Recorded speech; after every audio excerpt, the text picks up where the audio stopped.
Hi hello எல்லாருக்கும் வணக்கம். தமிழ் சினிமாவுக்கு கன்ஃபார்மாக வந்துட்டு இது ஒரு மிகப்பெரிய பிரச்சனையான நாள் அப்படின்னு சொல்லலாம். சுசித்ரா ஒரு இன்டர்வியூ தான் கொடுத்தாங்க. அதுக்கப்புறமா இப்போ அவங்களுக்கு டெய்லி இன்டர்வியூ வந்துக்கிட்டே இருக்கு.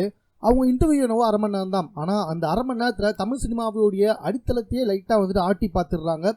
தமிழ் சினிமாவில் இப்போ மிகப்பெரிய முக்கியமான பிரபலங்கள் சொல்லிட்டு இருக்க எல்லாரை பற்றியுமே அவங்க சொல்லிட்டு இருக்க விஷயத்த கேட்டால் ஐயோ அம்மம்மா ஆச்சரியமாக இருக்கே அப்படின்ற மாதிரி இருக்கு. ஸோ சமீபத்தில் கூட பார்த்தீங்கன்னா தனுஷ், அவங்களோட எக்ஸ் ஹஸ்பண்டு த்ரிஷா, இன்னும் நிறைய பேரை பற்றி பேசி வந்துக்கிட்டு இருக்காங்க.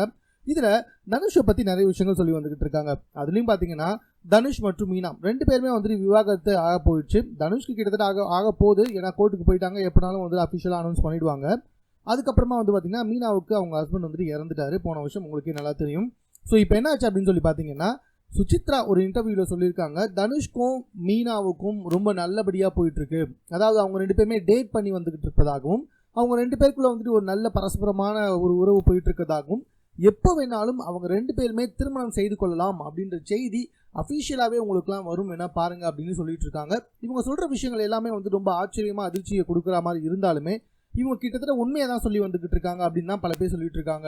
ஏன்னா இவங்க வந்துட்டு கொஞ்சம் டிப்ரெஷனில் இருக்கிறது என்னவோ உண்மைதான். பட் ஆனால் அவங்க வந்துட்டு ரொம்ப தெளிவாக ரொம்ப ஜெனூனாக தான் பேசி வந்துக்கிட்டு இருக்காங்க. இவங்க சொல்கிறதுல ஒரு 70% இல்லை ஒரு 50% உண்மை அப்படின்னாலுமே தமிழ் சினிமாவோட ஒட்டுமொத்தமானவும் கப்பல் ஏறிடும் அப்படின்றதுல டவுட்டே கிடையாது. அந்தளவுக்கு நிறைய ஆச்சரியமான விஷயங்களை சொல்லிட்டு இருக்காங்க.